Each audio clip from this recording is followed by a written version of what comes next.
तो आपला PK स्टुडिओला subscribe करायला घे और नान चुकायचे घंटी बरोबर इथे उले टुकले दबाव और पूरा आनंद लो।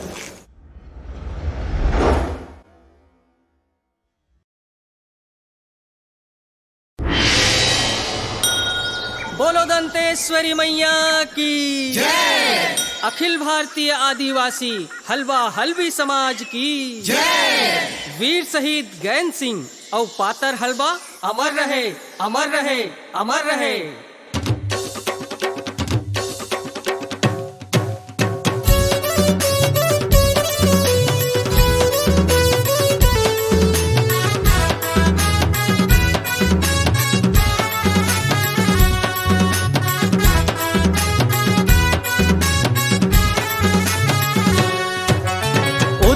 बुढ़ती चारों कोती हो गए हवे जी हल्ला, उतनी बुढ़ती चारों कोती हो गए हवे जी हल्ला। हम आदिवासी मूल निवासी आवन जी हलवी हलवा, हम आदिवासी मूल निवासी आवन जी हलवी हलवा, हम आदिवासी मूल निवासी आवन जी हलवी हलवा।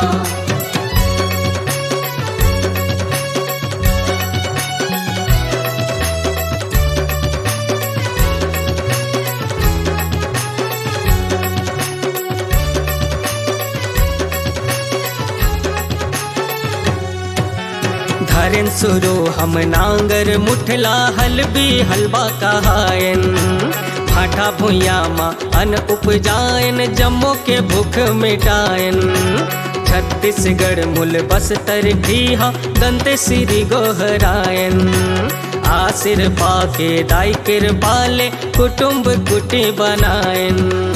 हमारे रीति नीति अलग है चारों डहर है जलवा, हमारे रीति नीति अलग है चारों डहर है जलवा। हम आदिवासी मूल निवासी आवन जी हलवी हलवा, हम आदिवासी मूल निवासी आवन जी हलवी हलवा, हम आदिवासी मूल निवासी आवन जी हलवी हलवा।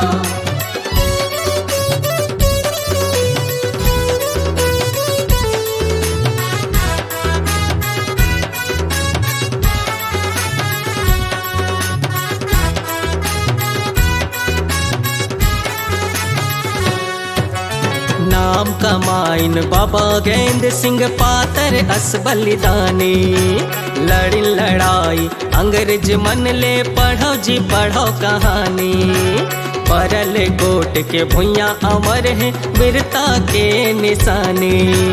राजा प्रजा हित बैरी ले भिड़ गए ऐसन रही से सियानी।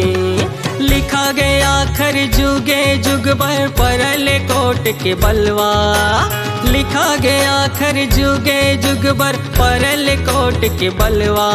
हम आदिवासी मूल निवासी आवन जी हलवी हलवा, हम आदिवासी मूल निवासी आवन जी हलवी हलवा, हम आदिवासी मूल निवासी आवन जी हलवी हलवा।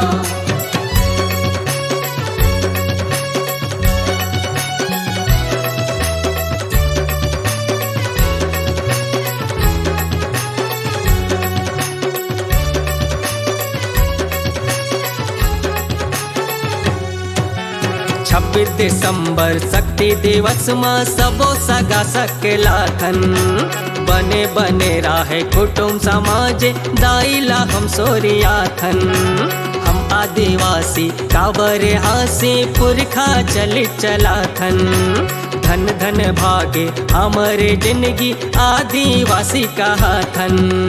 जंगल झाड़ी डोंगरी पहाड़ी आवे हमर नदी नरवा। जंगल झाड़ी डोंगरी पहाड़ी आवे हमर नदी नरवा। हम आदिवासी मूल निवासी आवन जी हलवी हलवा, हम आदिवासी मूल निवासी आवन जी हलवी हलवा, हम आदिवासी मूल निवासी आवन जी हलवी हलवा। उतनी बुढ़ती चारों कोती हो गए हवे जी हल्ला। उतनी बुढ़ती चारों को जी हल्ला। हम आदिवासी मूल निवासी आवन जी हलवे हलवा। हम आदिवासी मूल निवासी आवन जी हलवे हलवा। हम आदिवासी मूल निवासी आवन जी हलवे हलवा। हम आदिवासी मूल निवासी आवन जी हलवे हलवा।